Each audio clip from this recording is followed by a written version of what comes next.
What's going on, YouTube? Welcome back to another video. Today is a very exciting day. We're finally gonna put the GR86 on the dyno. As you can see behind me, we are here at the Also Sick eShop. Shout out to Nick. Thank you for making time for the car to come through and finally get a baseline on the car. We're also going to be testing out some of these products that you see on the market today. It's a silicone tube from GReddy and the HKS high flow filter. We're gonna see if these products actually work or if it's just a gimmick and they're just there to drain your wallet. All right, guys, let's do this.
Hey guys, I just want to take a moment to explain the significance of this clip here. So when we had the car on the dyno, we always had it in track mode with stability and traction control turned off completely.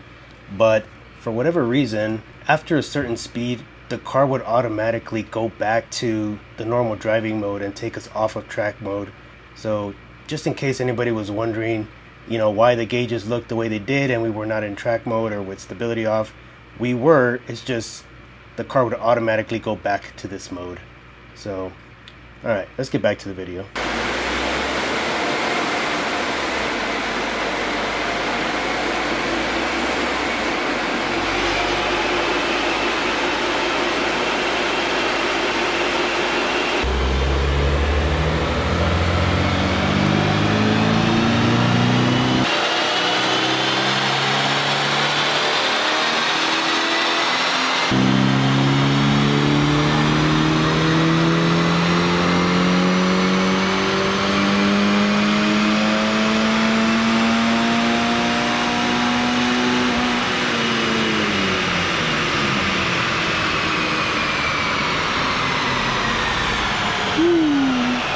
That was run 3 for our baseline testing here. The numbers are pretty interesting. You have to wait and see what they are.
All right, YouTube, so we got done doing 2 sets of runs on the car. We did 3 runs completely stock, no modifications at all. And we did 3 runs with the GReddy intake or the GReddy silicone tube and the HKS filter. And honestly, I was kind of surprised by the results. I mean, what do you think, Nick? I wasn't. No? No, I'm just kidding. Is it what you expected? I mean, coming from an NA 2.4 liter, I mean. Yeah, especially to the wheels, you know, it's on the Heartbreaker dyno, so it definitely, I mean, comparing it to what, you know, what they claim to the crank and what other people are doing on the dynos, it's pretty accurate. So yeah, the runs were pretty consistent compared to what other people have been getting on the dyno. This is a Mustang dyno, so the runs that I'm comparing them to are ones that I have seen running on this type of dyno. So I'm gonna put up a screenshot or a screen grab of what the results were from peak horsepower and peak torque stock versus with the modification. So let's break down this dyno sheet real quick. The first disclaimer that I'm going to put out there is that prior to putting the car on the dyno, I removed the charcoal filter that's located inside of the stock intake box. The second disclaimer is that I'm using these numbers strictly for record keeping purposes for my vehicle when it comes to doing modifications. So don't expect to duplicate these numbers with your car. These numbers can change on various factors, you know, fuel quality, temperature, etc., etc. If you look at the graph, or the thick lines are with the modifications and the thin lines are without modifications. So we took the third pull of each run, which is generally the lowest number that you get when you are testing your vehicle on the dyno. So the third pull on the baseline, we ended up with 205.49 horsepower and 169.05 foot-pounds of torque. And the third pull of the intake mods, we ended up with 211.85 horsepower and 168.99 foot-pounds of torque. So we actually lost 0.06 foot-pounds of torque, but the gain was 6.36 horsepower. Now, it's a little weird that it didn't make any torque at all, and you could say that the gains were strictly coming off of the high flow filter. Does the silicone tube actually make you gain horsepower? I can't really say for sure because I didn't test them individually. I installed them together. So I can't say for certain that the intake tube really does anything. What I know that it does do though is it helps to smooth out the airflow and it's less turbulent compared to that, you know, accordion tube that's stock on the car. So again, guys, take these numbers with a grain of salt. Again, this is only for my record keeping purposes. If you want to check out what other people are getting, there's a few videos out there where people are putting their cars on dynos and getting a similar result on the baseline. You know, whatever I got here for the intake mods, I mean, those are numbers again for my own purposes. All right, let's finish up this video. you really honestly wouldn't see. You'll gain more of just, you could definitely hear the difference. Right. And I know a lot of people like just hearing the motor. And also on top of that too is, it is a cleanable, reusable filter, right? So no, actually, that HKS one is a disposable. You don't wash that one. Wow. Okay. See, so yeah. I don't know, because at least on the drop-in filter that we got for like my 11th gen, we could clean it. It's kind of similar to like the crate K&Ns. Yeah, but okay. It's a spoon one. So at least with that, you know, you don't really see the gains with it, but it's more of just preventive maintenance and you can clean it and reuse it. And I'm almost 100% sure that it's not a washable filter. It's like a foam element. It's kind of weird, but I don't think it's reusable. But don't quote me on that. You guys do your own research on that if you're interested in buying that stuff. Honestly, I don't think it's worth spending the money to get those gains in that short of a span that you're not gonna feel at all. If you're in it for the sound, then definitely go for it. It does make a difference on the induction sound. And there's a lot of variables too. Yeah, for those of you guys watching this channel, just remember, a dyno is just a tool, and obviously different dynos will read different numbers, and obviously different locations right read different. So at the end of the day, one thing that we always recommend is we use this as a tool. At least now we finally have a baseline on your car, we know your plans. I'm not going to ruin it for all your fans and followers out there, but we know what you plan on doing with the car. So now at least we have a solid baseline, and we know where you started. Yeah. And I mean, it's 100 degrees out here right now, and it's it literally it's like it literally is 100 degrees out here. I'll pull up the weather app for you guys just so you can see what it is out here, because it's. So at the end, the only numbers that really matter in our opinion is just track times and drag strip times. So lap times, whatever you're really into, and just racing in general. You know? Well, it did cool down a little bit. But the car was saying it's 100 degrees out here, but here it's showing 82 right now. Outside, but we're also in the shop. We're inside the shop. So definitely temperature changes will make a difference when it comes to your dyno runs and elevation and all of that. Yeah. A lot of different factors, but definitely I'm happy that we finally got a baseline on the car. Big thanks to Nick for letting me come out here to the shop.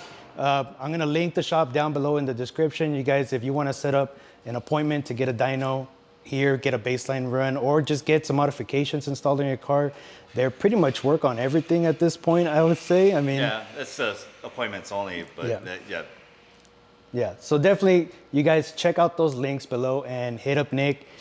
Make your appointment if you want to get a dyno run on the car.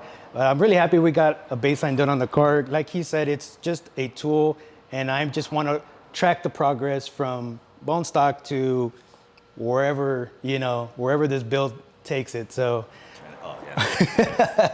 so, all right, guys, thank you guys for watching. I really appreciate your guys' support. So stick around for the next video. There's definitely a lot more to come. So stay tuned for that. All right.